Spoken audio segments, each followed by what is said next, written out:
day, police mounted units covered parks and ravines. Dozens of officers covered every square inch of land for blocks away. With a small child, I mean, you could take them from the building in a suitcase. It's that simple. I want this person who has Nicole to please let her go. She's innocent. I would appeal to anyone who knows the whereabouts of my daughter Nicole to please come forward and let the police know. Please, if you know something about or the whereabouts of Nicole, please come forward. You expand out, talking to friends that could be someone that has connection to the family, a neighbor, coworker, friend, that sort of thing, someone that the child knew. This was an anomaly. Kids don't just go missing. Welcome to Crime Beat. I'm Anthony Brobart. Tonight, it started with a trip to the outdoor pool, but one child never showed up. Hours passed before anyone even realized she was missing. Now, the search for the 8-year-old sparked one of the largest missing persons cases in Toronto police history. And decades later, investigators remain determined to solve the mystery of Nicole's disappearance. Here now is Karen Lieberman with Finding Nicole Morin. What do you remember the summers being like as a kid here? They were lovely. I mean, there's just such a great atmosphere, so much to do here, lots of trees, lots of nature, and we hung out at the pool obviously a lot. And just spent hours in the pool, right? Splashing around and jumping in. Oh, we wouldn't even keep track of time, you know. Growing up, Melissa Alaschuk and her best friend Nicole would spend hours playing around their apartment building. We would either meet up at her apartment or she would come down to mine, or we'd meet, you know, in the lobby outside the elevator. And there was never any concern. It was always, hey Mom, I'm going to meet up with Nicole and this is where we're gonna be going. And, you know, there wasn't even a, what time are you gonna be back? And we didn't even have watches on. Like, it was just that relaxed and fun. It was the 80s, an era of freedom and unstructured fun for kids. Melissa's best friend, Nicole Morin, lived up in the penthouse. I got to know Nicole just from hanging out. Nicole and I would walk to school together every day. She was 1 year older than myself. So when school let out for summer, in 1985, Melissa looked forward to spending sun-filled days with Nicole. I just remember we laughed a lot, you know. We were like two peas in a pod. So what we know is it was Tuesday, July 30th. That morning, Nicole had made plans with one of her girlfriends to meet in the lobby at 11 a.m. She had a quick lunch, and then wearing nothing but her bathing suit and canvas shoes, she walked out the door and said bye to her mom. Now, what had happened is her friend did go to the lobby as planned. Did she get there before 11? Did she get there a little bit after 11? That's unclear, but her friend did show up. She waited around for a few minutes, didn't see Nicole, called up to the apartment. Nicole's mother answered, and she's basically, I'm here waiting for Nicole. Her mother didn't think anything of it because she figured, oh, she must have got distracted, ran into a friend in the hallway or in the elevator, and she just basically said, well, don't worry about it, she'll be along. So her friend waited a little bit longer, and then she decided, okay, I'm just gonna go to the swimming pool. Maybe we misunderstood each other. Maybe she just went directly there. Didn't think anything of it, just figured, okay, I guess she changed her mind. Her mother had a daycare at that time, so you can imagine her mother didn't have any freedom to go out. She was stuck in the apartment. It's not until dinner time that Nicole's mother starts realizing that she hasn't come home for dinner yet.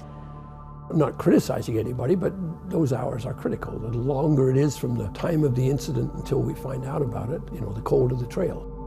She starts calling other families in the apartment, and no one has seen her. She wants to rush out and start looking for herself, but she still has a couple of kids in her apartment. She ends up calling some friends to start going looking for her, go to the playground, go check out the hallways, the apartments. Once they exhausted all of that, the realization set in that we have to call the police. And so police weren't called until about 6 p.m.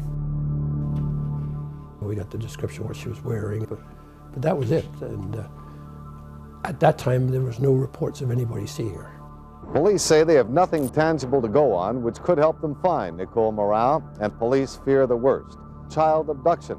Nicole is 4 feet tall, weighs 52 pounds, has shoulder-length brown hair and brown eyes. Anyone with information is asked to call their nearest police department. We're getting as much information as we can and trying to follow as many leads as we can, and I just hope that we'll find Nicole Morin pretty soon.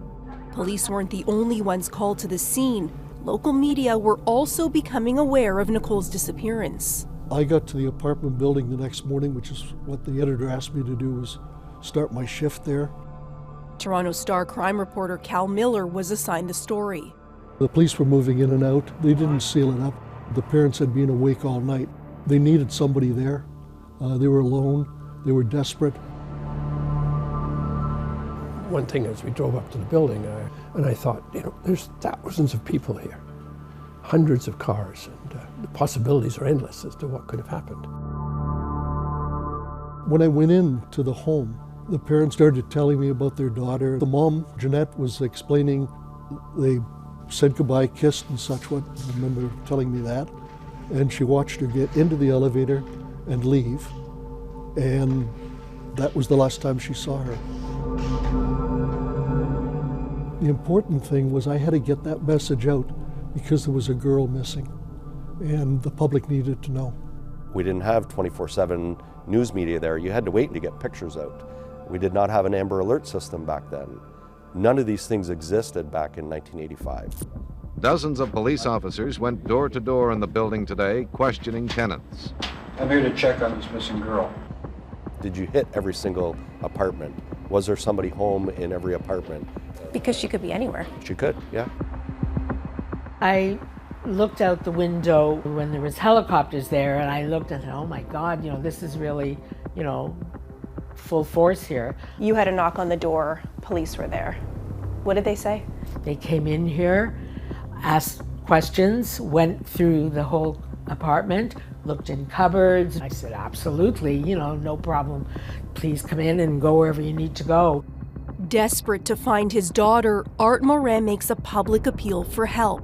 I would appeal to anyone who knows the whereabouts of my daughter Nicole to please come forward and let the police know. Please, if you know something about or the whereabouts of Nicole, please come forward. Within those several hours that we have where she's unaccounted for, the question is, where was she last seen?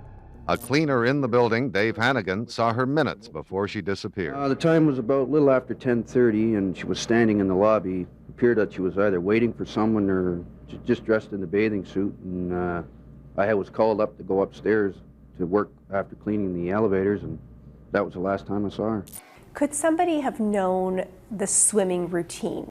Anyone was watching the building or lived in the building or worked in the building, they would know that these kids go unattended to the swimming pool. There's storage rooms in the basement, checking typically the garbage rooms and the garbage bins and looking for anything out of the ordinary. The most startling thing about this case, there was no clue. There was no scene to examine. This was an anomaly. Kids don't just go missing.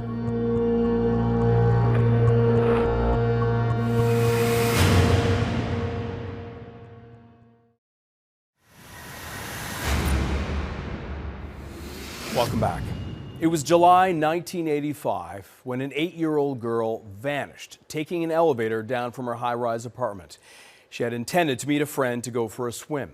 Now, as police struggled to find a single clue, this quickly became one of the largest and most extensive searches in Toronto police history. We now return to Karen Lieberman with Finding Nicole Morin. Today, police mounted units covered parks and ravines. Police dogs were used. Dozens of officers covered every square inch of land for blocks away. So all those areas have to be checked, and they all were checked. But there's not the, you know, fine examination for DNA trace and things like that. That didn't happen. If you find a hair or you find anything in that hallway, At the time, we didn't have DNA evidence, so you wouldn't have known if it was Nicole's or if it was somebody else, because those hallways, the elevators, it had all been so well traveled. You're kind of flying blind. At some point, they set up even like a roadblock for people leaving the garage or leaving the driveway to check their cars. With a small child, I mean, basically you could take them from the building in a suitcase. It's that simple. The hours that they had from the time of the abduction to the time the incident was reported gave them so much opportunity. Everything is so confined. Remember that there's fridges, there's steamer trunks, there's drawers, there's closets. We have to check everywhere possible where a child may hide, or the other way, that somebody else may hide her. It was a series of apartment buildings close to one of the major highways in Toronto, which is the 427 highway, and it runs past the Toronto Pearson Airport. Who's to say that something didn't happen and jumps on a flight? Luggage isn't checked. It is now, but on domestic flights in that time, you went anywhere you wanted to. Jeannette Morin hadn't slept in days, but today, after her first sleep, she felt rested enough to call in the media to hear her plea. I want this person who has Nicole to please let her go. If I did anything wrong to that person, I'm sorry. She's innocent. Who were some of the persons of interest? First and foremost that you always look at are going to be those closest to her. You're going to look at the mother, you're going to look at the father, you're going to look at anybody that was close to her. Issues with the child themselves or issues within the parental relationship. The mother and father in this case were separated, so could it have been a parental abduction? There have been cases where one parent would do something to the child to either get back at the other parent or to attract the other parent back. Father was not there, so we had to trace his movements. Do you remember where Art Morin was? Yeah, he's a delivery driver and he was on a route, and we had the investigators check that route out, and he was on that route, yeah. Somebody saw him at a place some distance away at the time. You expand out, talking to friends, that's the next stage. It could be someone that has connection to the family, a neighbor, co-worker, friend, that sort of thing, which would be considered someone that the child knew or ought to have known or knew of the child. Veteran investigator Gary Donovan says someone who knew Nicole may have been waiting for the perfect opportunity to abduct her. You feel she left the building still alive? Yes, we were under that assumption that she did in fact leave the building alive, probably with somebody who she was conversant with. Someone who knew her may be responsible. Yes, we believe that's a very good theoretical approach now. To help jog someone's memory, police release a sketch of Nicole, what she was wearing and carrying the day she went missing. She was carrying a white plastic shopping bag, and she had some articles of clothing in it. So that's important to know, because in case we just find the bag somewhere. In the sketch, she has a different hairstyle from the one she has in a photograph released earlier. And Nicole is shown wearing the orange swimsuit and bright green headband she had on when she disappeared. It's one woman who lived in the building thought she saw her at the 6th floor elevator. Another person thought they saw her around the back of the building. So you have a 90% chance of it being someone that is known to either the victim or the family, and a 10% chance that it's just a random unknown stranger. The stranger on stranger type of a scenario. While police searched the area, detectives questioned known child molesters and interviewed other tenants in the building.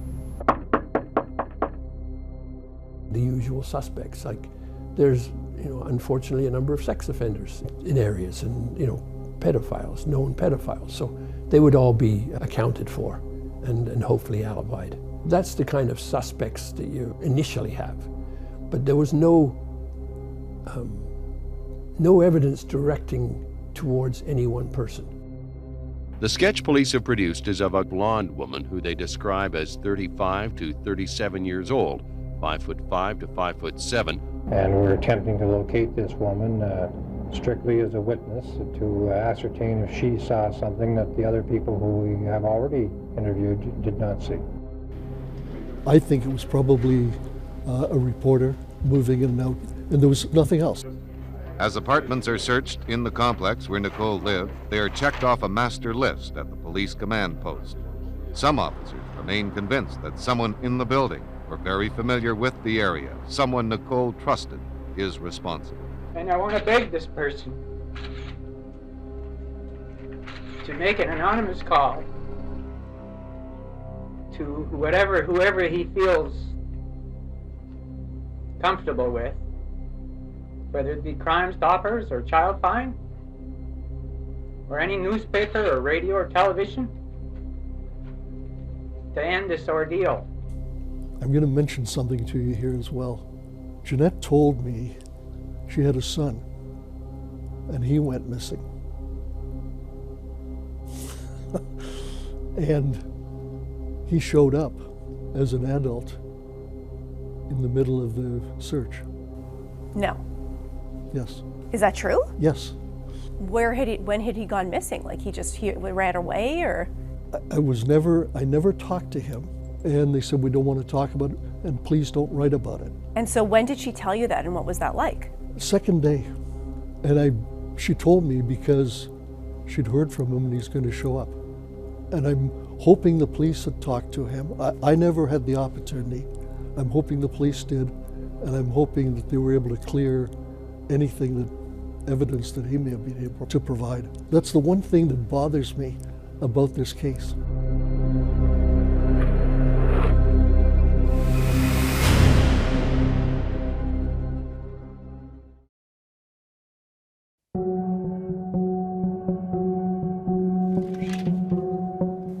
When you were looking at family members, did you ever come across a brother? A son of Jeanette's from a previous relationship. I remember hearing about that, but it's not in my notes and wasn't pertinent at the time, or wasn't known at the time. So it was sometime later that, and I remember thinking, oh, that's kind of strange. Because every relative would have been investigated. Oh yeah. Nicole's half-brother is now deceased. He would have been in his early 30s that summer, significantly older than Nicole. Art, I think, told me that he had been with a family member, and it always bothered me if Nicole had ended up the same way. We were able to contact one of the half-brother's daughters, who said her father wasn't missing, information corroborated by Toronto police. Rather, he had a family of his own in southern Ontario, and that they would even visit the West Mall apartment from time to time. Did Art say anything about it? He was aware that the son existed. In an interview with local media, Art said he'd traveled to California with a private detective in 1986 to confront Jeanette's ex-husband about kidnapping Nicole, but Art admitted he didn't have anything conclusive tying him to the disappearance. In this case, the family was not involved. There's no evidence of that, no. 1 year later, police have reduced the team searching for her, so her father has launched his own campaign to keep up the search independently of a police force he says has failed him. The onus fell on me to do something to find my daughter, because if I didn't do it, not much else would have been done. So the Nicole Morin Trust Fund was established, and from there we raised enough funds to be able to hire what I call a child locator because of his track record. I think you'll find Nicole. We have very strong feeling she may be still alive, but it's a possibility that she is dead.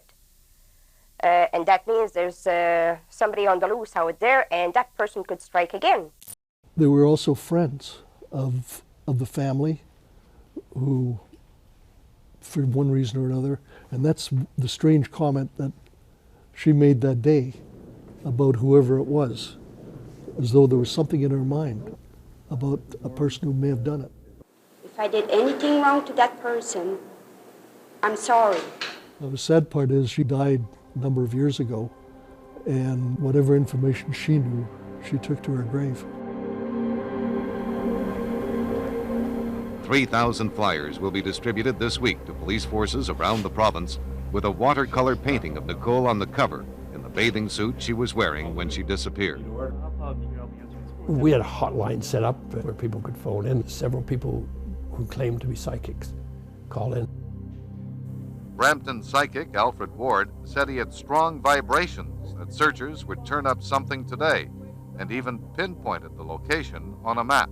This is the area that I want to concentrate on. If she's not here, they'll probably find something of hers in this area. And you've solved a lot of cases? Yes, I have. If this man has something, it's to be proved, and he feels that this is where Nicole is. It's been 2.5 months that Nicole hasn't turned up, so I feel the search has to carry on today to either prove or disprove this man. What you're saying is you and your wife just haven't given up hope?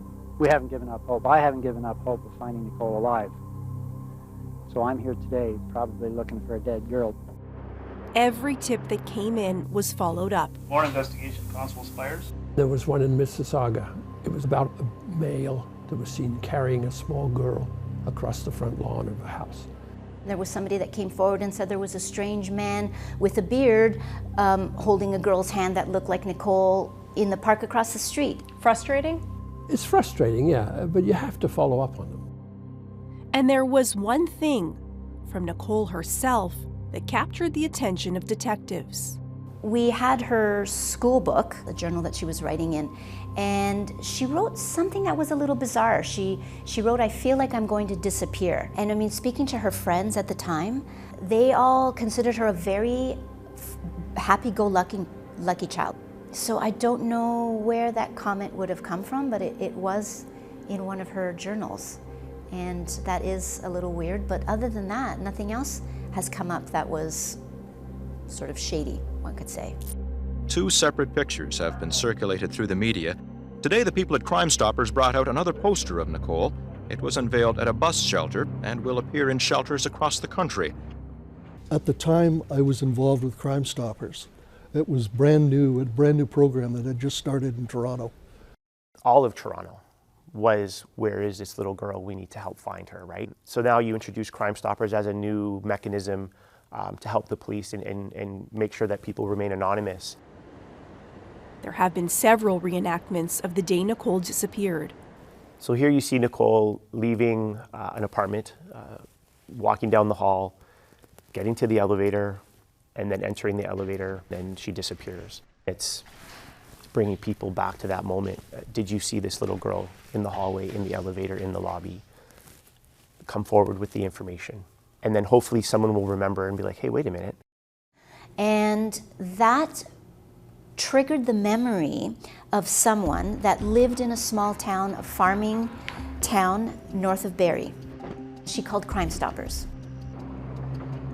It was 2014, nearly 3 decades since Nicole's disappearance, but it was not the first time this woman had reached out. She's like, you know what, that's always bothered me. It never sat well with me. It was likely one of the early tips that investigators had received. It went unnoticed for years and years and years. Ontario Provincial Police near Barrie, Ontario, about 100 kilometers north of Etobicoke, get a call from a mother and daughter. Nicole went missing July 30th. This is now August 1st. This is 2 days later. They were going out to feed the horses in the barn. And as they were walking along, they heard what they described as a young girl screaming, "Please stop. I won't tell anyone, leave me alone," kind of thing, to the point where both of them stopped frozen. And then they heard this scream, which frightened both of them. And they both looked at each other and they said, "That's the girl from Toronto." Immediately, they called their local police service.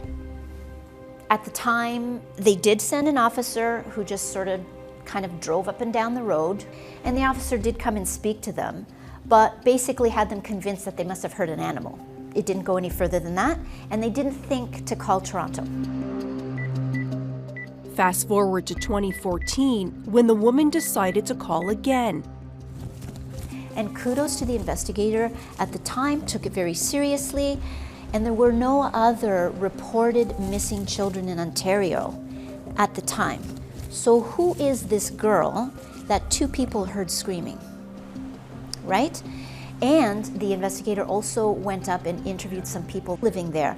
And one other older woman now corroborated. She's like, yeah, I remember hearing that scream. The 22 Division did the best that they could do, but they don't always have the time and the resources that a specialized squad did. I actually sought this case and I lobbied for it because I wanted to have an opportunity to look at it with a different lens and with a different knowledge base and more resources.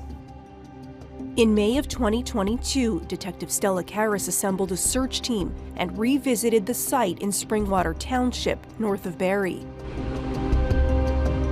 They were using ground-penetrating radar. We can do this better. So we had probes that could go about 6 feet down, and you walked in a line and everybody probed the ground, and then you had to give it a couple of hours to allow whatever scents were down in the ground to come up, and then allow the cadaver dogs to go through and do their thing. The property in question was abandoned at the time where maybe somebody could have taken somebody to and been left alone. And we spent a week and we covered it as best we could, and we were going to give up, and 2 different dogs showed interest in the same similar area. And they're trained to smell decay, specifically human.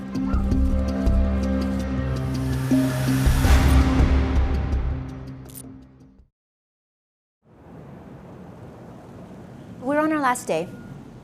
We had the cadaver dogs go through. 2 different dogs showed an interest. We need to set up pulleys, we need to have screens because you've got to sift through the sand. If we were lucky enough to discover bone, it could look like rock. The search was part of the newly formed Project Finnick for Find Nicole. We dug and sifted.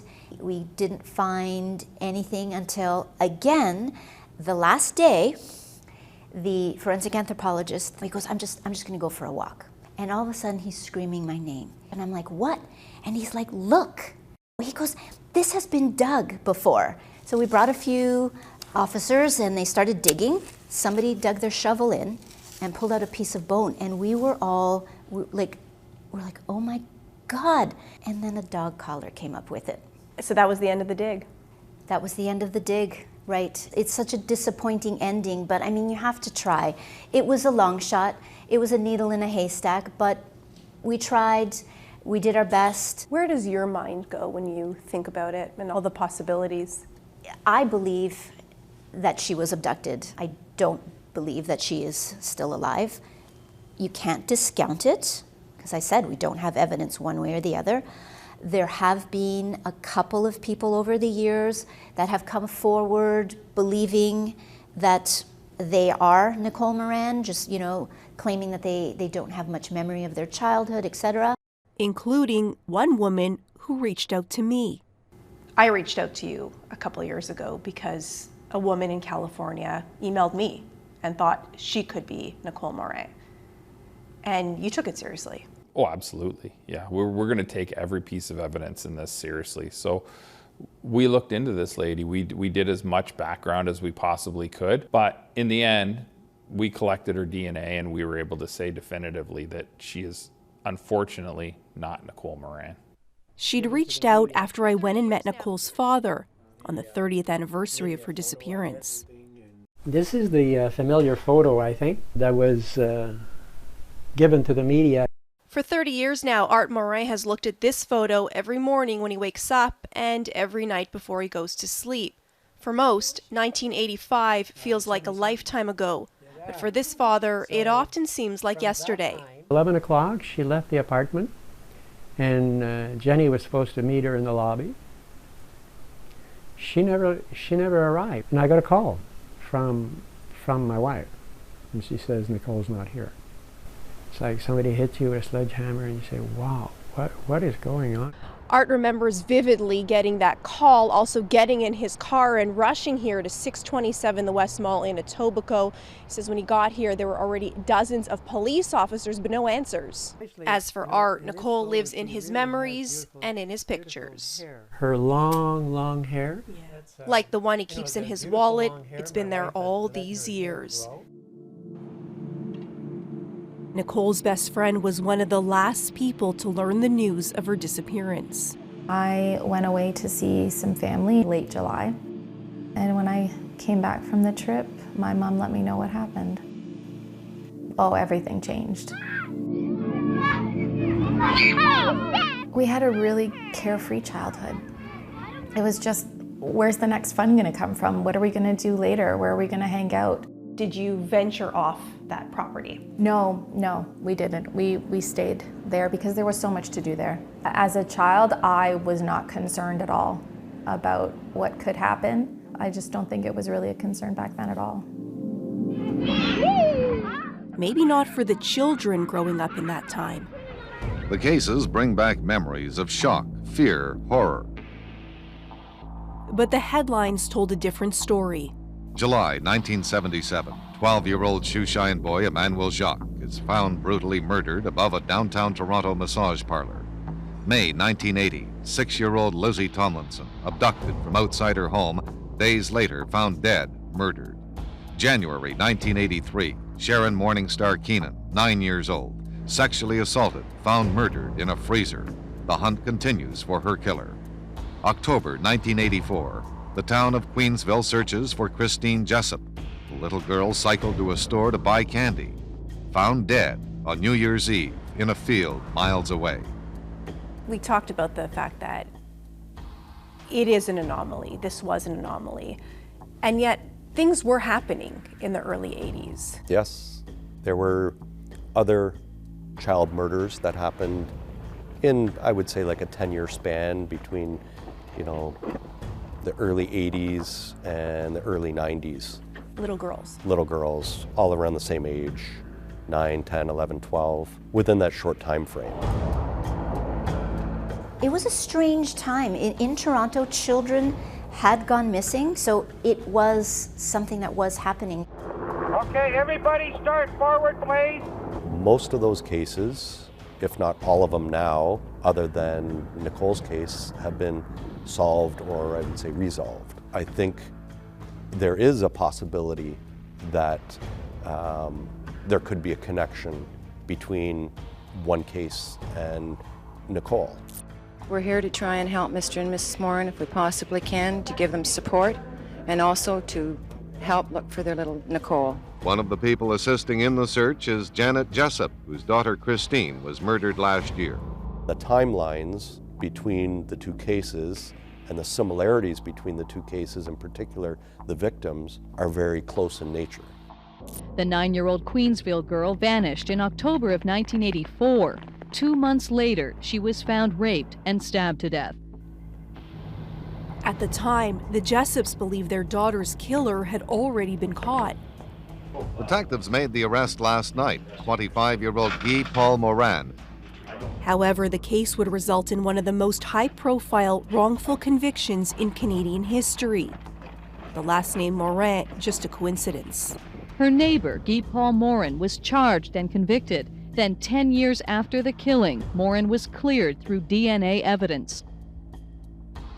The Jessup family left without answers as to who killed Christine. Christine's body was found in January of 1985, and Nicole went missing in July of 1985. So we're talking 6 months. I can comfortably say from my own opinion that the person that we now know that murdered Christine Jessup could possibly be responsible for Nicole Morin's disappearance. I think there is a possibility of that. It's a case that has haunted Southern Ontario for nearly 40 years. Tonight, we know who committed this horrific crime. Karen Lieberman is live in our newsroom. Karen.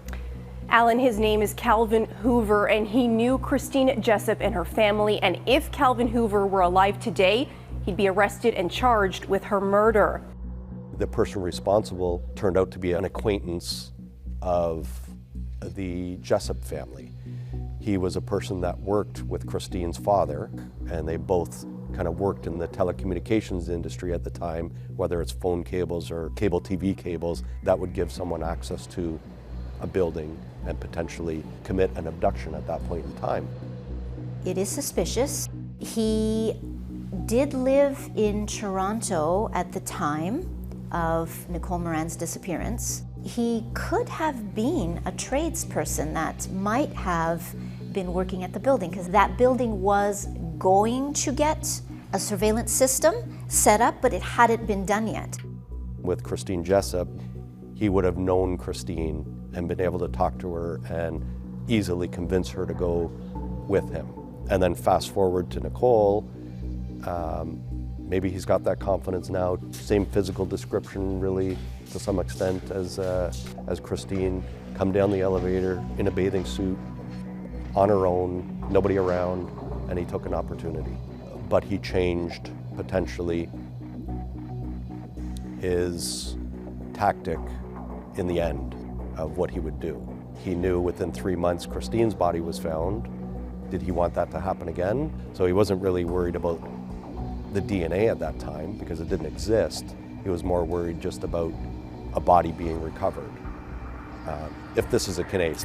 Now, the process of just how investigators were able to identify Calvin Hoover as the killer is complex and new to law enforcement in Canada. Hoover died by suicide in 2015, identified via genetic genealogy, a forensic technique that combines DNA analysis with genealogical research. As soon as we identified him, we did everything in our power to look and see if he was involved in the Morin case at all. We found no links between the cases, unfortunately. So we never found any record of Calvin Hoover having worked at the apartment building, but it was a possibility.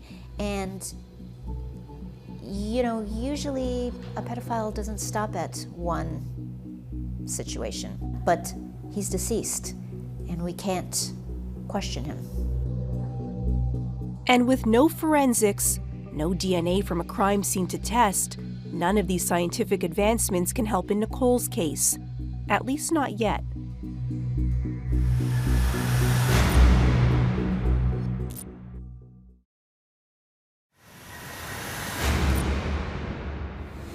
Welcome back.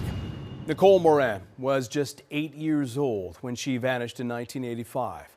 Decades later, the mystery endures, fueling endless speculation. Was she intercepted in the elevator? Was she already deceased by the time police were called? Could she still be alive? Here now is Karen Lieberman with the conclusion of finding Nicole Morin. Tell me about your passion for doing this. When I started this, I loved the idea of just going out into the world and solving a big mystery. But then I started to connect with the families, and it became seeing the pain on their faces. Please Bring Me Home is a Canadian nonprofit whose volunteers look into missing persons cases. And in our case, we have located 38 people, which we're very proud of that number, and that's 38 families that have received closure. On a blog, I found a woman who had claimed that not only did she know who took Nicole, but where, and had seen Nicole with this person on the day of Nicole's disappearance, here in Marie Curtis Park in Etobicoke. And we came to this park. She showed me around where she had seen the person, and that's where we started our search. Which was right down here. Right down here. And this recent tip involved a name already familiar to investigators. What did she tell you about the man who was with the girl that she identified as being Nicole? She said that she recognized that man as Calvin Hoover, who of course is famous as being the perpetrator of the Christine Jessup murder. She said she had yelled to them and they had turned around and that Calvin Hoover yelled to her to go home. That's what she remembers. So this was the starting point of our search here. Show me where in this area specifically the dogs indicated to their handlers like, hey, we've got something. It was somewhere around here. Absolutely. Just past these bushes right here in a little depression past them. Very thick foliage. They went in there and indicated in that spot that they were smelling something, which is in this case human remains. So we went in there to look for everything that we could find and we did not come up with any hits. One of those people willing to help is Nicole's best friend, Melissa, who grew up without her. I think I had a pretty normal childhood after that. We moved and went through school and high school and post-secondary, and then I decided to become a police officer. Did you ever look into Nicole's case? Over the years, I did speak with various different officers that were assigned to it. Unfortunately, I really didn't have much to add to the investigation because I was away at the time. But anything that I can do to continue to keep Nicole's memory and her name top of mind, I have done and will continue to do. What keeps you going and motivates you? Just the hope that we'll have answers one day. When was the last time you were in this building? The last time I was here was actually when we had a press conference for the 40th anniversary of Nicole's disappearance. The Toronto Police Service has tried to keep this in front of mind so that we could get people to come forward, refresh some memories. You never know when that tip is going to come that could break the case. Today marks the 40th anniversary of the disappearance of 8-year-old Nicole Morin. Police are offering a $50,000 reward for information that could lead them to Nicole, and they've released an updated age-progressed image showing what Nicole might look like today. My heart of hearts, I believe she's still alive. And God, I hope that she's found. If this was your child or a child that meant a lot to you, you wouldn't stop caring. I believe that hope is about taking action and never stopping and never giving up. I've seen the impossible become possible when it comes to missing children cases that are long-term. And it always comes down to the same thing. Police haven't closed this case, they're still searching. I think now it's either getting better technology where maybe one day you can just drag something across the ground and it could just automatically show you, oh, there's bones here or there's clothing here or something. We're not there yet. With the conclusion of that search, does that finalize that tip for you? No. Still bothers you? It still bothers me. It really does. If that was Nicole and her remains were buried there, we still could have missed it because so much time went by. It's very, very hard. Maybe she's not there, but she could still be there and we just didn't find her. Does it still weigh on you? Yeah, it does. It really does. I want to find her. I want to solve this. I want to bring peace to her family. If she is found deceased, which I believe she will be, bury her properly. Did you think it would be solved? Yes. Yeah, I'm surprised. Like when you called me, I thought it had been resolved, so you were coming to get the background for the resolved case. Newspaper played a very large role in this. I wanted that story to remain alive forever. It was really touching to come here in July to recognize the 40th anniversary of her disappearance and to see that the building had put together this bench, just in memory of her. I think the in-loving memory is more that she was very loved and that she's still loved, and the memories are good and the hope is still there that she will be found. I think in this case it's very much an expression of love, but boy, would I like to create new memories with her.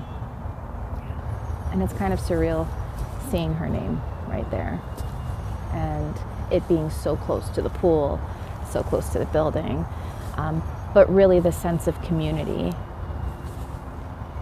is very touching. I do believe that there are people that know more than maybe they even realize they know. I am absolutely certain that there are additional clues out there. I'm hopeful that with the amount of time that has passed, that people will be willing to come forward and have that courage. While Nicole's mother didn't live long enough to learn the truth about what happened to her daughter, Nicole's father, Art, continues to wait for news. After years of fighting to keep Nicole's case alive, he has stepped out of the public spotlight. The investigators we spoke with hope to one day be able to contact him with the news he's been waiting for. Thank you for joining us tonight on Crime Beat. I'm Anthony Robart. Want more episodes of Crime Beat? Listen to the Crime Beat podcast now for free on Apple Podcasts, Spotify, or wherever you find your favorite podcast. And for past episodes of Crime Beat, go to the Global TV app, visit globaltv.com, or check out our Crime Beat YouTube page.